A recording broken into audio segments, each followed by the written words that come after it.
After watching thousands of videos of people dropping dead from most likely the effects of the vaccine, we can start to see a pattern emerging in a few of them. What's become known as twitchers, or the fish out of water syndrome. In this video we will explore a new theory as to what's going on and why this is happening.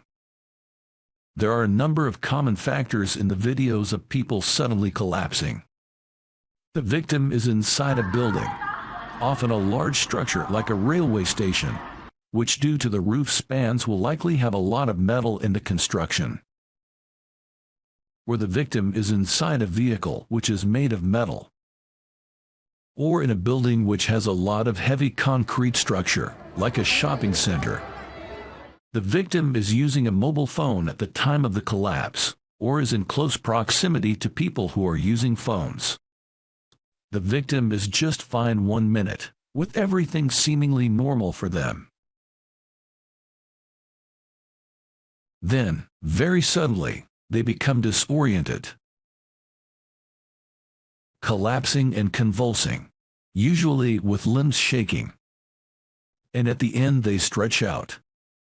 So what on earth could be causing such a sudden and immediate death? And what is the link to cell phones? Dr. Buttar has talked about the vaccine containing what he calls some kind of payload. What has been introduced within the vaccines as we know them, the COVID vaccines, regardless of the type, they have introduced into individuals through these vaccines and the subsequent boosters other components. I guess the right word would be, I had suspicions that they're introducing something into the vaccines that are designed to cause a detrimental effect at a time when they want the detrimental effect to take place. Meaning that it's almost like a sleeper cell within your own body. It's there, you don't know it's there, there's no effect from it, but then it can be called upon or triggered. That this particular component within the vaccines, it's almost like a payload. So they call it a payload because it's not, it wouldn't be like a normal onslaught. It would be like a massive onslaught. And so there's going to be a payload with some type of pathogen that will be activated by a sequence of 5G bursts. And these will be basically off of 16 to 18 gigahertz frequency, and it will be essentially 3 bursts that will be sequential and last a minute. And those will be designed, that those bursts will actually create a signal that will release this payload that is within the hydrogel component of the vaccines. And while Dr. Buttar has talked about the vaccine containing what he calls some kind of payload, Dr. Buttar refers to it as being viral, when it could in fact be a highly toxic venomous payload that would fit much closer to what we are actually seeing. In other words, a lethal set of toxins, encapsulated by a nanoparticle delivery mechanism. For more information, check out the second video in this series, Payload 2, for a deeper look into how they work. But is there anything that's that lethal which can kill that quickly? Perhaps it's worth looking at nature to see if we can see a similar occurrence there.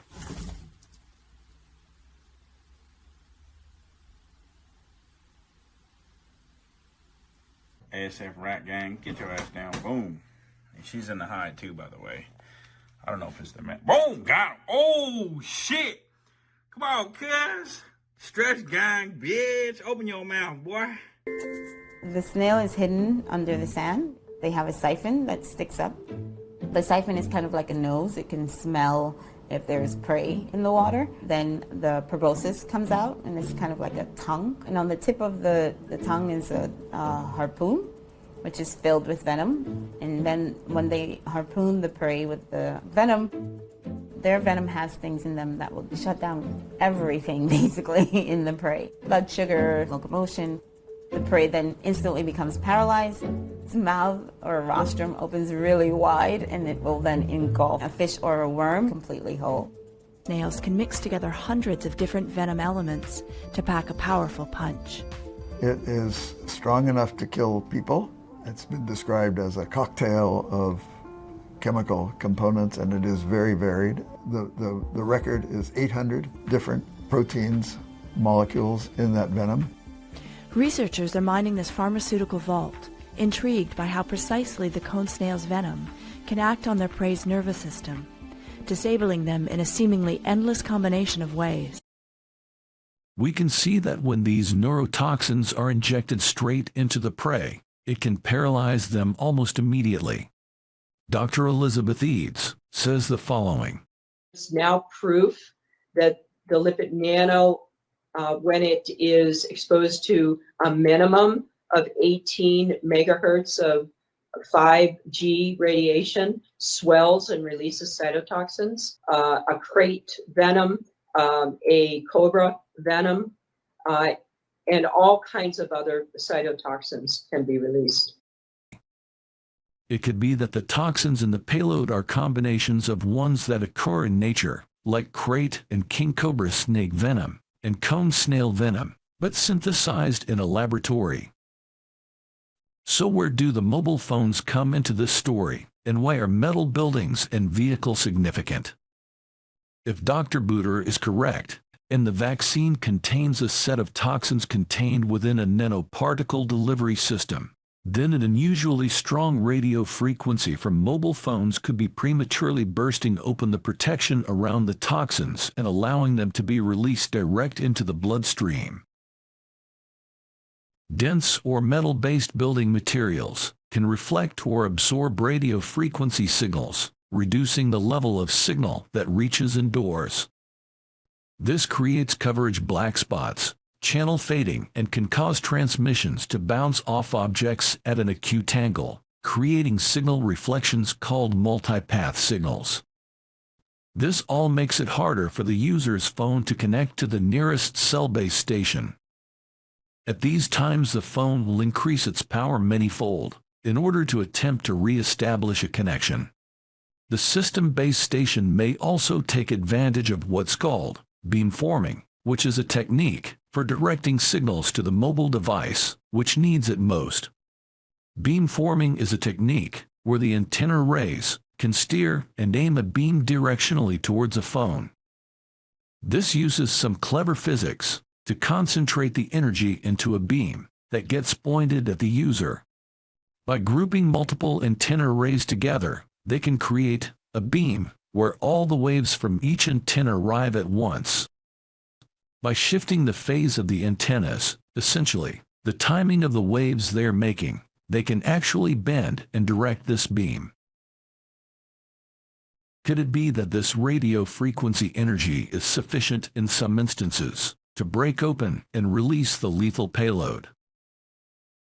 But what else is in the vaccine, aside from some kind of biological material, which may be present in some of the vials?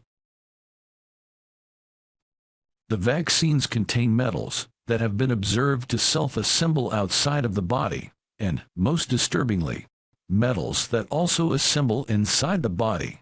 Studies show that these metals are found in the blood of 94% of those who have received a COVID vaccine. Analysis of what at first appears to be blood clots from the deceased shows that these structures are in fact not blood clots at all. They are low in iron, while containing high levels of sodium, tin, and aluminum. If they were of human origin, they would have higher levels of iron and much lower levels of these other elements. And these mysterious conglomerates of metal make their final appearance in the deceased. All over the world, coroners are now finding that the arteries of the vaccinated have been clogged with mysterious growths. non-organic masses made up of conductive metals such as aluminum, sodium, and tin. We're already seeing an increase in death, but that's not the real kill. This is just the technology being pretty problematic because they rushed the technology. They've rushed it. People are getting sick from it. They're dropping down dead, where this equipment is actually self-replicating and it's building the nanoparticulate antenna network. Likely, they only tested the vaccine on sedentary monkeys instead of ones running around chasing a ball. This appears to have been their big mistake and is now causing them a huge problem, as the number of deaths, especially of sports people, keeps mounting up. Perhaps we just got lucky this time. The COVID-19 vaccine is a nanometer material antenna. All right, these are graphite ferrous oxide. They're self-replicating, as you stated. They're basically small electronics. And what that allows me to do is actually understand a person's biometrics.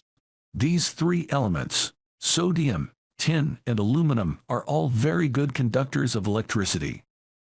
It's believed that this injected technology is growing bigger over time inside the recipient's body. That's not to say it's alive, but they are growing. Lots of things that aren't alive get bigger and grow over time. For example, hair and nails. They appear to be some kind of self-assembling structure, called biostructures, which are harvesting certain electrically conductive elements out of the blood to build themselves. A quick search of the patents of Dr. Charles Lieber shows that this technology does in fact exist. But what are these biostructures intended to be used for? You may have seen something similar on shop tags, designed to prevent theft. It's a sticker with an electrically conductive circuit laid out in a certain pattern that is stuck onto shop items.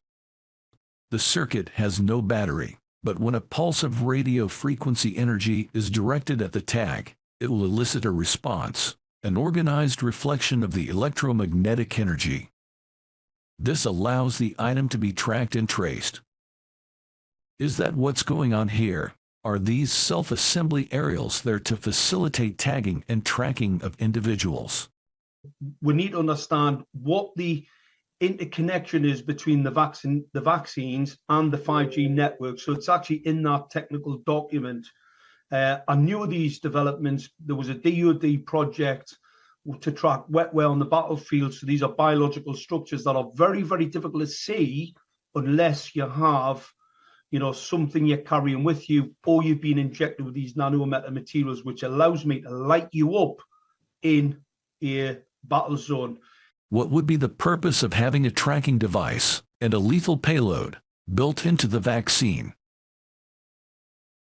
So far, globally, you are so far above the population and the consumption levels which can be supported by this planet that I know in one way or another it's going to come back down. So I don't hope to avoid that. I hope that it can occur in a civil way, and I mean civil in a special way, peaceful. Peace doesn't mean that everybody's happy, but it means that conflict isn't solved through violence, through force, but rather in other ways. And so that's what I hope for. So we're going to have 1 billion people, and we're now at 7, so we have to get back down. I hope that this can be slow, relatively slow, and that it can be done in a way which is relatively equal, so that people share the experience and you don't have a few rich, trying to force everybody else to deal with it. So those are my hopes. I mean, these are pretty pessimistic hopes, If the payload inside any individual can be triggered using 5G, then it means they can kill anyone, when, and wherever they want. This process could even be automated and controlled by AI. This affords the perpetrators some advantages.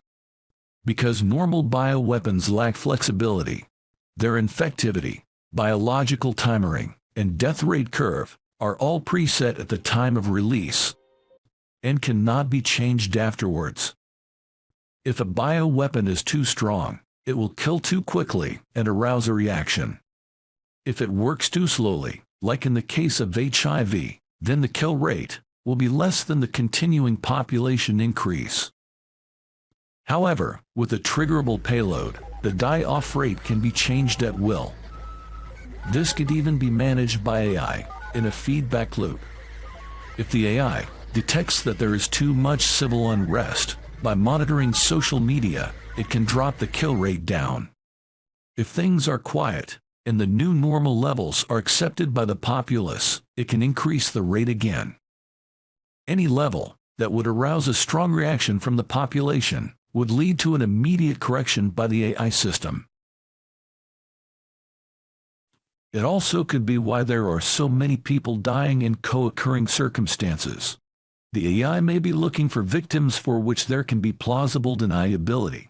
Crashed the vehicle while driving. Crashed the motorcycle while riding. Died peacefully in their sleep, etc. The AI could also be selecting individuals for termination based on deep data. That could include people it considers to be of limited use in the future, whose jobs can be replaced by AI. Those who have a low social credit score, mixed with a few of those with an average score, so as not to arouse suspicions. It could include old age pensioners, part of an aging population, who may be considered no longer productive and a burden on society. And people with different occupations and located in different geographical locations, so there appears to be no connection between them. As we are now moving into the next stage of the operation, which the elite have had plenty of time to plan for, including planning for all eventualities. One way to safeguard themselves against any retribution is to have incorporated a ticking time bomb into the vaccines in the form of a pathological or chemical payload. They would have expected a much greater percentage of the population to have uptaken the vaccines than actually occurred, so would have planned accordingly. Thanks for watching, and if you like this video, please copy and share.